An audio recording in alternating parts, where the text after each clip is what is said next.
Guys, it's Drew with Alluvial back at you again with a little recipe. We got a lot as organic as possible. So we've got a little wild boar. We're gonna make a wild boar curry. So you guys stay with us, see how it turns out. Drop a comment and tell me what you think.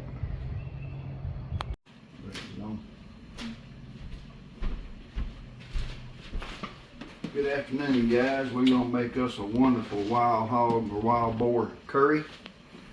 Today we got us some wild boar. Dump that in the pot and give it a stir. We're gonna bring it back to a boil. Let it cook tender. We got some seasonings here. This is turmeric, curry, garlic, little cayenne pepper, little smoked paprika. A little horseradish, a little ginger. We do want this curry to be spicy.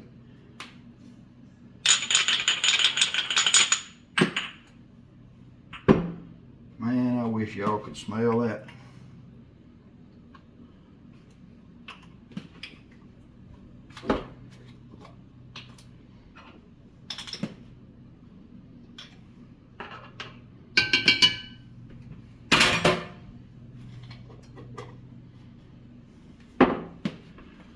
Okay.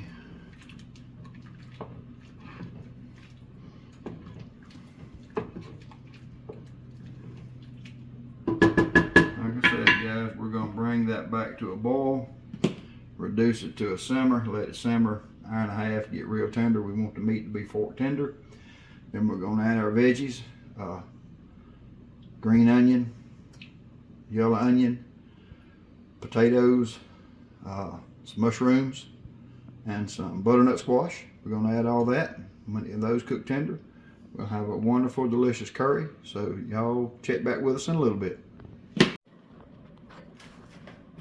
All right, guys, we're going to add some of the stuff. Y'all was here earlier. We started the meat, the wild boar. Give it time to cook tender. That way, you know, you're not chewing forever, getting it chewed up. So we're going to add to our curry.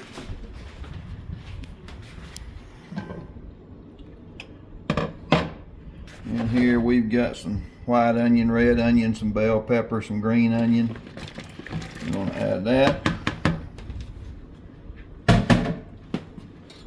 We've got some petite potatoes. We're going to have those.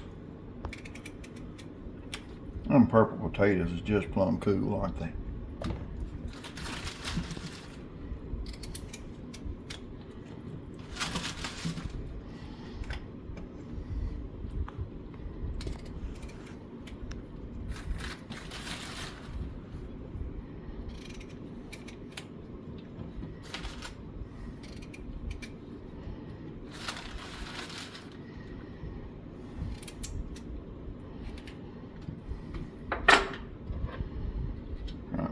We're going to let that come back to a boil.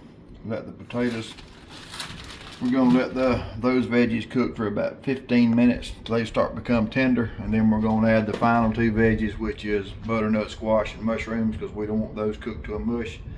So we'll be back with you guys in a few minutes.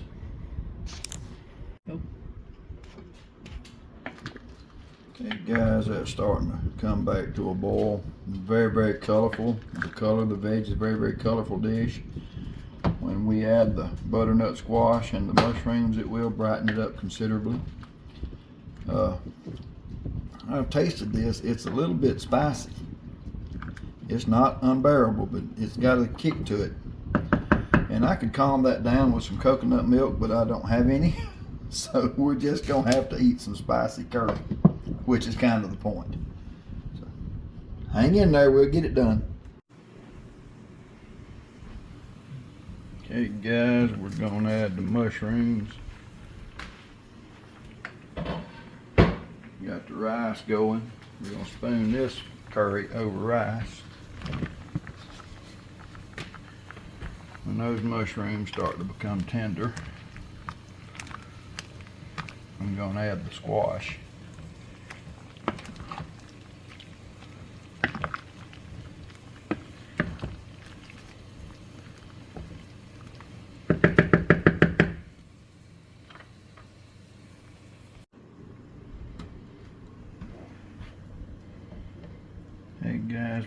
mushrooms. It's starting to simmer again, so we're gonna add the squash. Got our rice going, so it should be done about the same time. I apologize for my unsteady camera work.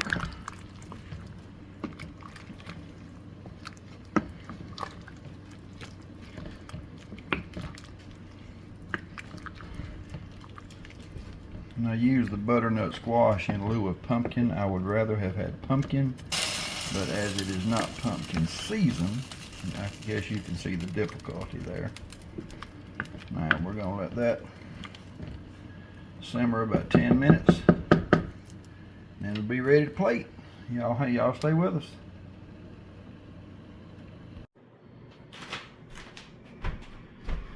All right, guys, our curry's done. I think it turned out well. And the aromatics, it's got a lot of, it's colorful. Smells absolutely out of this world, so it should just be great. All the vegetables paired well together.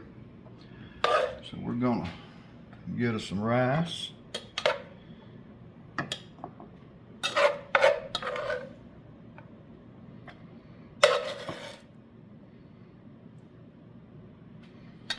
And then we're going to spoon some of this wonderful curry right over it.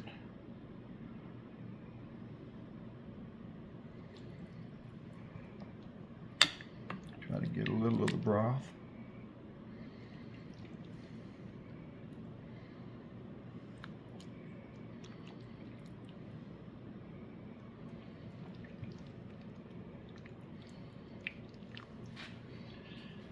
And I know people, the acorn squash may be a surprise to some people, but I'm telling you, in soups or stews, acorn squash really takes on the flavor of whatever you've cooked.